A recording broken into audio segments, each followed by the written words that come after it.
Welcome to Fireside Nets, brought to you by Empire Sports Media. I am your host, Spen Harris, and my brother Nick, as is often the case, my co-host, not on tonight's episode. Nick has a wedding in Mexico, so he's going to be out for a few days.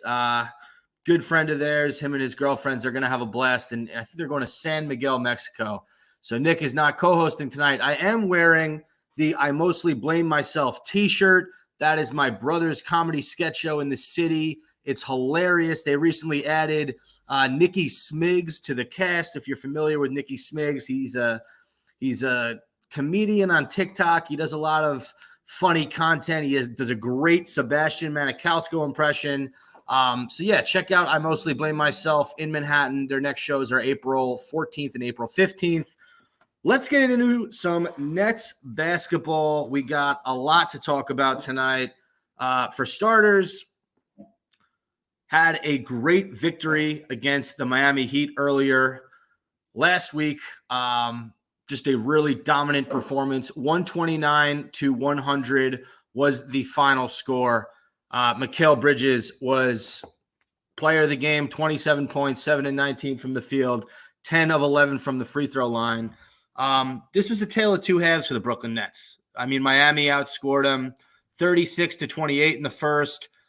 Brooklyn outscored them 37-33 in the second. Miami was up a little bit after halftime, but that third quarter, man, and let's stick with the first quarter first, because Max Strus, 23 points all in the first half, 9 of 14 from the field, 5 of 9 from three. He absolutely killed us in that first half. It was bizarre. And this is a recurring theme with the Brooklyn Nets. Role players tend to always kill us. I don't get it. It doesn't make sense to me. It's like they circle this game on their calendar and they tell all their family and friends to come out because it's the Brooklyn Nets, and guys like Max Strus are going to give us the work. So he gave us the work in that first half. I was pulling my hair out. Very, very upset about the fact that we let him score 100 in that first half. And then second half, we dominated. I mean, something clicked for this team in that third quarter. We came out, outscored Miami 39-18 in the third, and then 25-13 in the fourth. Outside of Mikal Bridges, some guys who had pretty good games. Cam Johnson stepped up, 23 points for Cam Johnson, 9 of 13 from the field, 5 of 8 from three-point land. It was nice to see him score a little bit.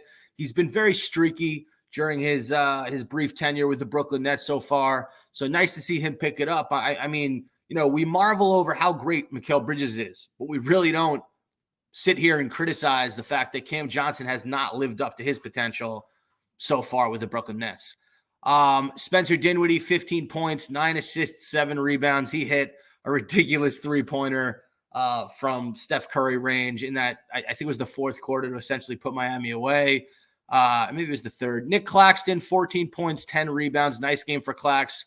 Day'Ron Sharpe, 9 points, 8 rebounds in 14 minutes. This is becoming a recurring theme for Day'Ron Sharpe. Ever since the Nets had signed Moses Brown, it's lit a fire under Day'Ron Sharpe's ass. And he's come in and he showed the Nets that, hey, you still have a backup center right here. I can play. I know what I'm doing. Killing it on the glass, playing the nice pick and roll game with Dinwiddie. Just a really, really nice game for Day'Ron off the bench. And then the forgotten legend on the Brooklyn Nets is really Edmund Sumner. We've seen Sumner play spectacular at certain points in the season. You remember that win against Indiana where Cam Thomas went off. Sumner had 20 plus in that game, and that was the game that the Nets had nobody. Every time Sumner has been called upon by the Brooklyn Nets, even if he's not scoring, he's came in and he's given them an energy. He's given them a spark that not a lot of guys on this team can give them. I love Yuta Watanabe, love Joe Harris, love Seth Curry. These are not guys that come in and give the Nets a spark. Maybe they can score the ball a little bit, but Seth Curry ain't stealing the ball and running, to beat the buzzer on a last-second shot in the quarter. I mean, Sumner just does these little things. He's a veteran point guard. He's quick. He had 12 points off the bench, 4 of 7 from the field, 1 of 2 from three. A nice game for Edmund Sumner. We absolutely dominated the Heat in almost every category. I mean, 18 of 40 from three, 45% for the Nets. The Heat shot 40%. about 49.4% from the field. The Heat shot 47.5% from the field, and the Nets were 23 of 25 from the line. The Heat only went to the line 14 times. So really, really strong win for the Brooklyn Nets, but you had a back-to-back, same state, different team, had to play Orlando that next night. And right off the bat, I knew that they were in for trouble. And the reason I knew that is because Mikal Bridges got off to such a hot start in this one. 19 first quarter points for him. The Nets were outscored the Magic by 1 point in the first quarter, but they scored 25 points, which means 6 points came elsewhere. And you know that Bridges isn't scoring 80 points. So I and the Magic were getting it from a bunch of different guys. Banchero, Franz Wagner, Wendell Carter Jr., 18 for Wendell Carter Jr., 19 for Franz Wagner. Banchero gave him 11, but he didn't need to do much. Markelle Fultz had 10. Gary Harris had 10. Every starter for the Magic were in double figures. And then you had Cole Anthony came in. He gave him 21 off the bench. Suggs had 16, and Mo Wagner had 12. So you had 8 guys in double figures. This is a young Magic team who were ready to prove themselves on the second half of the Nets back-to-back. The Magic aren't better than the Nets, but they played with more energy at home, and it made sense. I mean, the Nets were coming off a dominant performance against the Heat. You take your foot off the gas pedal a little bit against a 32 and 40, 31 and 43 Magic team at the time. And it just didn't work out for him. So that was not great to watch. He also had Spencer Dinwiddie going for his worst game as a Brooklyn Net since his return. 2 points, 0 of 11 from the field, 0 of 6 from 3, 5 assists, 2 turnovers. Spence just wasn't feeling it. And every time the Nets were trying to get back into the game, it felt like Spence would miss a 3, a jumper. He'd have a turnover. Was his worst game as a Brooklyn Net since he returned here.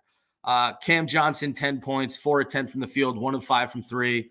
Got to see more consistency from Cam Johnson.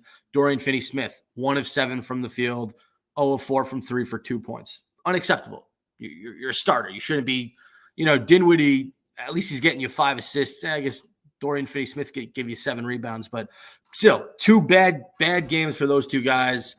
Cam Thomas came off the bench, gave you 18 points in 28 minutes, 7 of 16 from the field, 0 of 4 from 3-point land for him. But it's hard for Cam Thomas to just stay ready all the time and come in and be a productive player, especially when he's coming in and the Nets are down 10. He can get you a bucket, he can heat up, but at the same time, if he's not playing for the first 2 quarters or he's coming in every third game, his game does not translate to production if he's not playing that much. He is a guy who he needs to get 15 to 16 minutes a game consistently so he can get 10 to 15 shots, right? He shot 16 times in this game in 28 minutes. I think anything from 10 to 16 for Cam Thomas in 20 plus minutes, that makes sense for me. He's a high volume shooter. Otherwise, we just got smoked in this game. I mean, Royce O'Neal sat, so not having him hurt. This Nets team lives or dies by the 3-pointer. Last game, they shot 45%, I think it was. Yeah, 45% from 3. This game, 23%, 8 of 35 from 3. The Magic were 7 of 22 from 3, but they shot 31.8%. They also shot 53% from the field, and the Nets shot 40.7% from the field. If you watch this game, we were never really in it. I mean, Orlando had 36 in the second to Brooklyn's 26, and then 32 in the third to Brooklyn's 23, and that was pretty much the nail in the coffin. So you win a game in Florida, you lose a game in Florida, but this Nets team hasn't been winning that many games. They are 1 in their last 1 in their last 7 games. They've slipped to the 7th seed.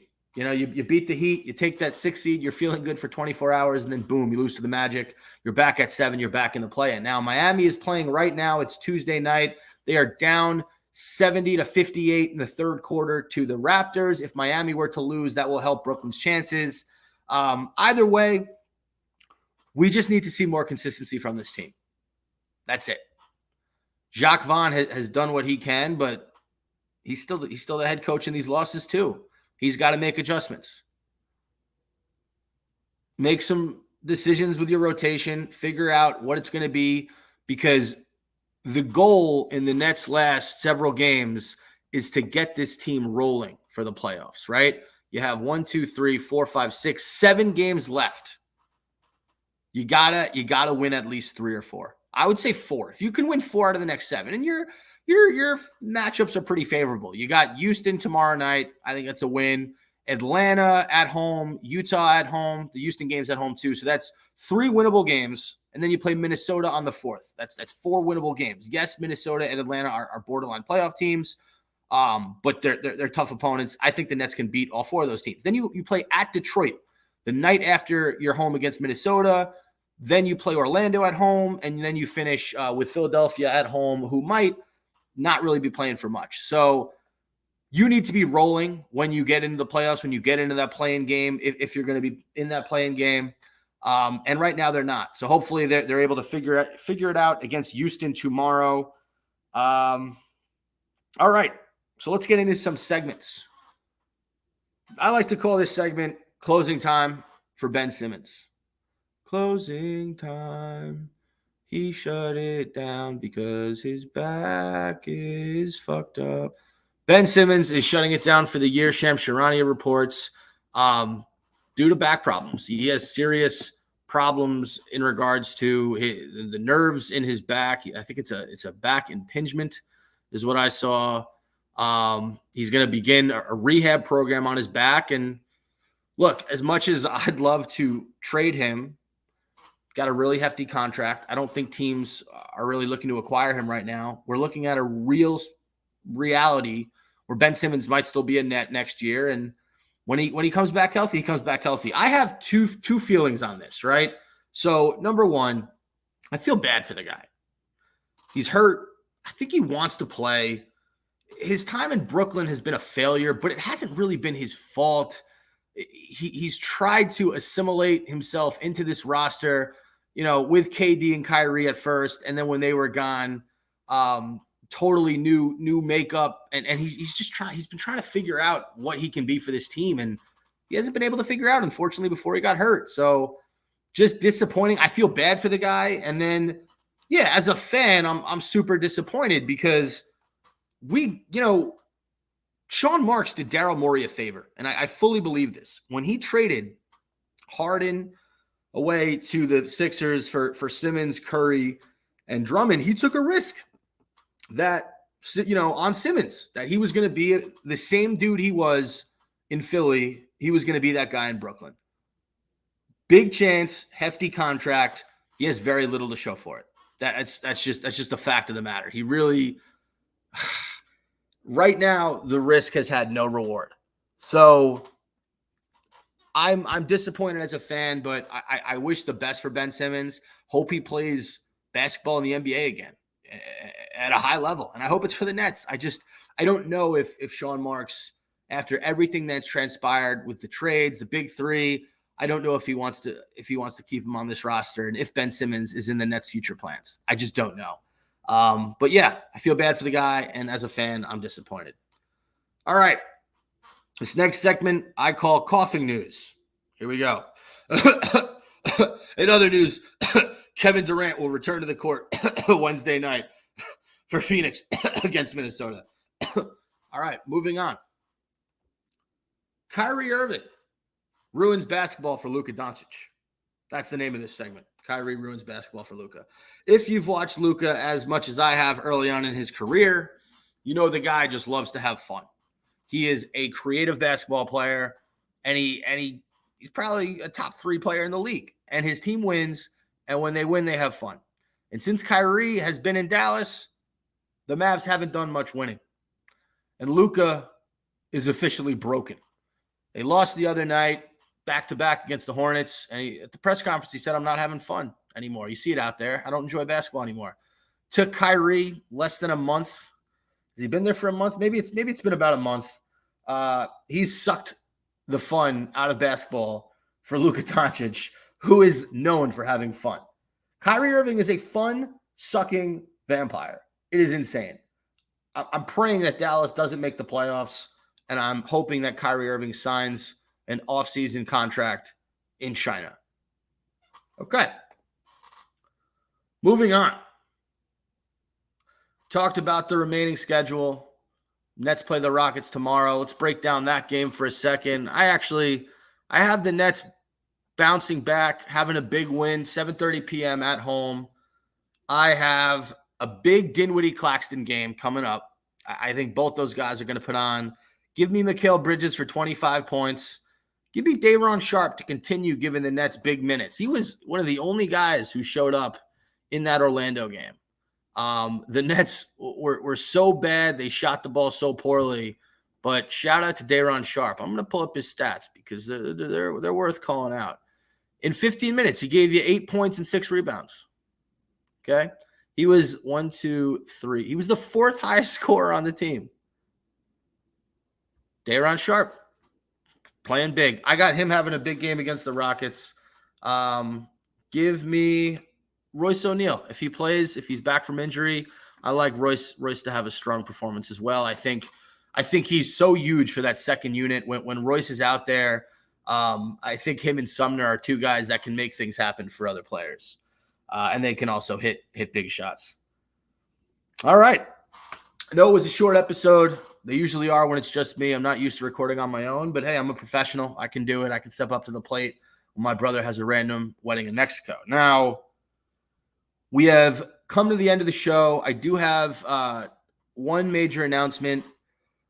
I am going on my honeymoon Monday, April 3rd. I don't have to give you the exact date. I don't know why I did that. I've been saying it to everyone I work with, but I'll be gone for a few days, enjoying life in the Maldives with my beautiful wife, Victoria.